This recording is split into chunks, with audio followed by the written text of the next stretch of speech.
All right, day 377. I like it when I see new properties pop onto the market. So, just to remind everybody, what we're doing is we're building out a comparable sales list of properties to get their after repair value, the ARV. And this is really predicated on using the BRRRR strategy. And BRRRR stands for buy, rehab, rent, refinance, and repeat. And the whole point of the strategy is for you to put in cash for the purchase of the property and the renovation of the property.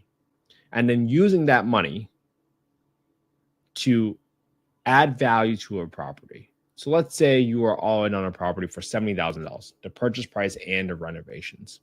Your goal is to make that property worth $100,000 because you're probably going to be able to go get a loan for 70% of the home's value. So you can go put $70,000 in property, make it worth $100,000, and go get a loan out for $70,000. So you're basically paying yourself back that $70,000 by the loan amount.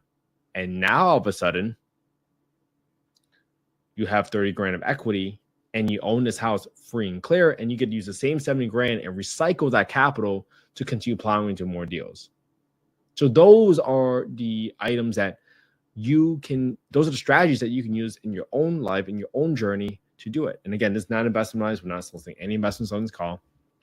But remember, the key is making sure that you are able to turn that property from $70,000 to $80,000, right? $70,000 of investments, purchase and rehab to make it $100,000. But how do you know it's going to be worth $100,000? Well, that depends on comparable sales in your area, in your neighborhood. Now, what I have done is I've created a list, just tracking since like April, by zip code, all the properties that are 3, 4, 5 bedroom properties. Generally, I only look for properties that have been renovated. So I know, hey, if I'm trying to achieve this ARV, this after repair value, I can give that listing, the photos, to a contractor and say, hey, can I get something similar to this?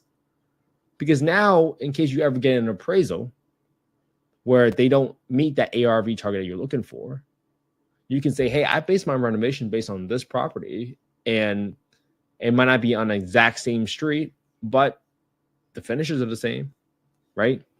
Now, obviously, comping and determining the ARV is more like an art than a science, right?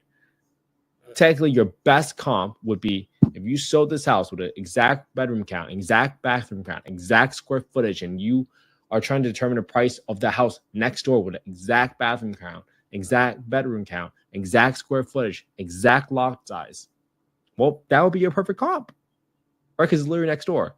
But as you go further and further away, the accuracy and the dependability of your comparable sales is now going lower, less dependable, right? If you go across the train tracks, right? Different neighborhood completely. You go across the highway, different neighborhood, different. So all these stuff matter. And the best way for you to figure out what's going on in the market is by simply looking at what has been sold. And also, now that you build out a pretty good list, like what I've done, well, now I'm just keeping track of, okay, where are my 4 or 5 bedroom properties and what's been listed in less than 3 days? Because I want to see what these properties are coming on the market being valued at, right? If I see the most 4 bedrooms are coming on the market for $135,000, but these are like 2,000 square feet homes, well, I need to be aware of that, right? So this is a very, very good example. So 2821 23rd Street just came on the market about 8 hours ago. And let's see. Let's get some stats over here. Let's write down something. Built in 1940. So let's type in the link. This is a 4-2. How many square feet this is? This is 2163, 2163. This was built in 1940, 1940. This is listed. Oops. This is listed for 135. So 135. Oh, this was listed 10/11/2024. And I can calculate my dollar per square foot by equals my sold price divided by my square footage. That's going to be $62 a square foot. So that helps a lot, right? And now my lot size is 7840 square foot.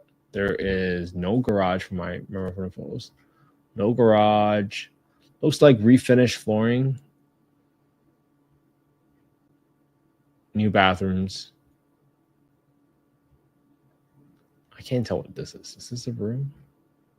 So it's 2 floors. 2 floors, backyard. What a deck. New paint. Kitchen looks painted, but not new. No countertops. Okay, good. So now I'm gonna make some notes to myself. Okay, new paint, refinished floors, modern bathroom, somewhat dated kitchen, no granite countertops, but has somewhat dated kitchen, but has painted cabinets, likely. 2 floors with deck and backyard. So now that I've made some notes to myself, right? Now I can understand, hey, what am I looking at in this property, right? So when I see another property in the same subdivision, let's see what subdivision this is. I just look at, boom, right here, not subdivision, but the neighborhood. This is closer to Fairview, right? Fairview. So I'm going to Fairview. Because remember, every neighborhood is different. So this property was selling for $112 per square foot, but that was in Bush Hills, which is up here, and it crosses this big street right here called Bush Boulevard. Might that be a different neighborhood? It might be if you think about how big of a different sales price it went for, even though it went for 500 more square foot with another half bathroom. But that dollar per square foot is almost like double, right? So think about it. That's why you need to keep track on what's happening in the market. Does this mean my home could be worth 112, or does that mean that my market, the ARV in this market in the zip code, is actually going down because this property only got listed for $62 a square foot, right?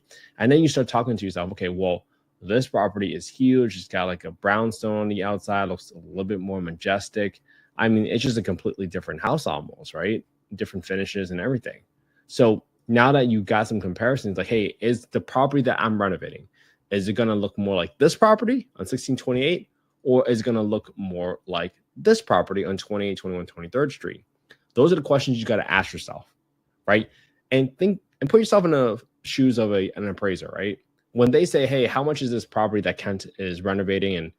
And if it looks more like 28, 21, 23rd Street, they might say, okay, well, this is worth $60 a square foot. But if they say, hey, look at the outside, look at everything, look at the square footage, I think this home is probably worth closer to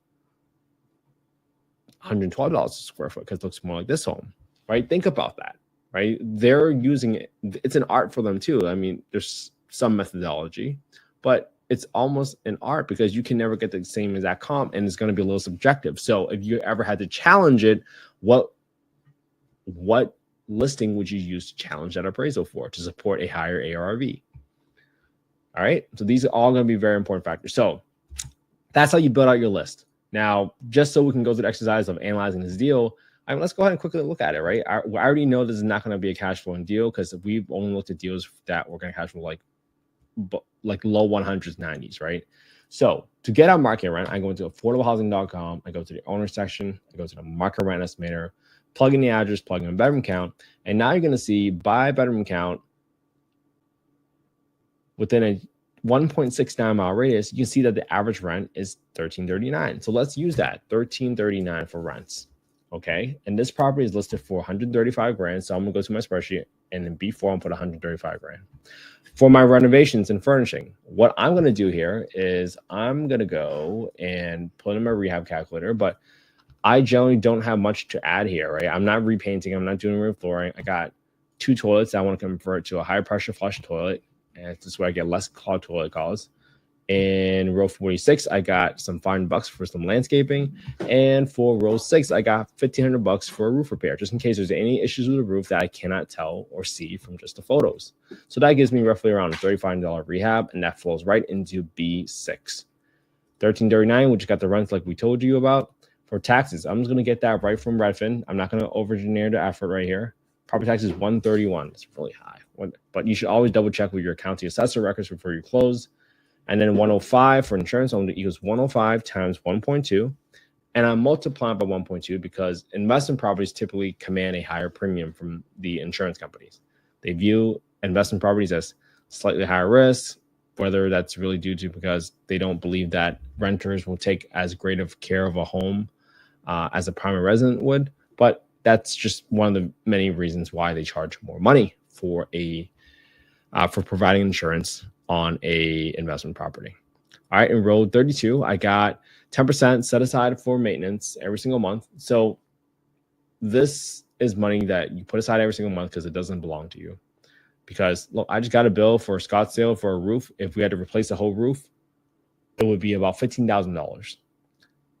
We just spent like $600 just repairing like a little leak in the roof. Got that taken care of. And then we just spent $3,500 on the parts for the air conditioner.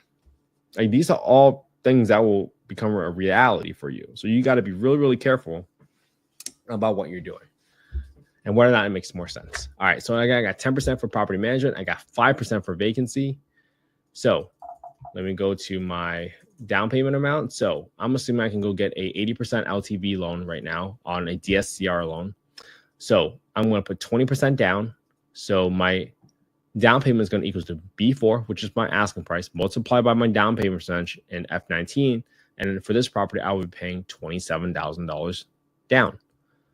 Right now, for my interest rate, I'm getting quoted for around 7% interest rate. It's going to fluctuate a little bit lower, a little bit higher. But a lot of people will say, hey, the Fed might drop rates more. But you got to understand that mortgage rates are really driven by the spread between the 10-year Treasury bond yield. And historically, you probably saw between 1.5 to 2%.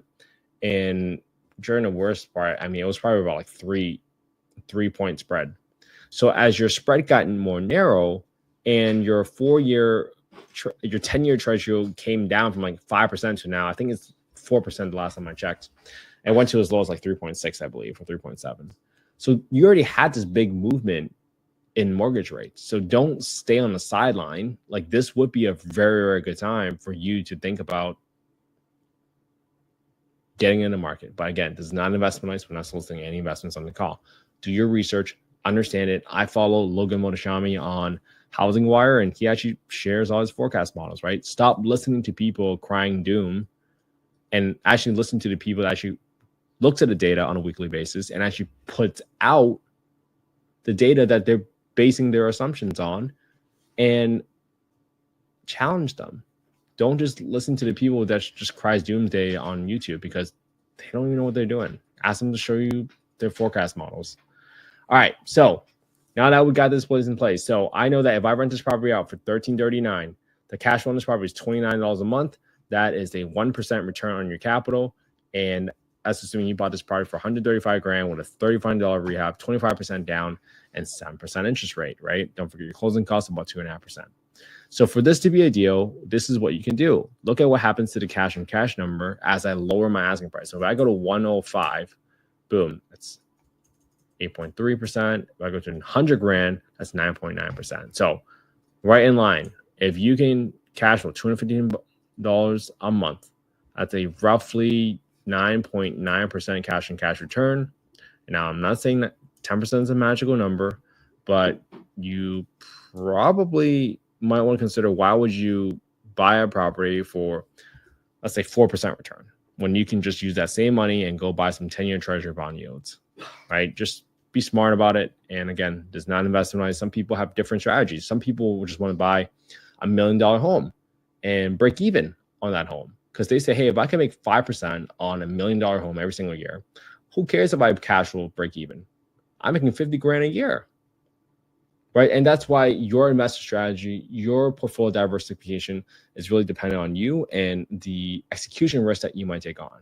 Because what's execution risk, right? Execution risk is what happens if you hire a contractor and they didn't show up on a day they were supposed to, they didn't finish a project on time like they said they were going to. Like, these are all things that matter. So be very careful. Like, it's true execution risk. How are you compensating for your time and energy to get this property up and running? That all matters. So I hope you all have an amazing Friday. This is day 377. My hope is that you can copy my homework, right? If you go to affordablehousing.io, go to the Get Deal Analysis tool. You can get a copy of the spreadsheet. I didn't make the spreadsheet from scratch. I got it from a few other folks. I tweaked it and modified so that I can analyze deals as fast as possible. But you put in your name, your email, and that's the fastest way for you to get a copy of the spreadsheet. And my hope is that you copy my homework. You put this thing on your own YouTube channel and You go stream live and you stay consistent with me. Like, we're on day 377. You can do it too. You can be consistent, but just by copying my homework and build up the confidence, build up the reps, and before you know it, you're gonna know what you're doing. All right. Have an amazing Friday. I'll see you all tomorrow for day 378. Have a good one, everybody.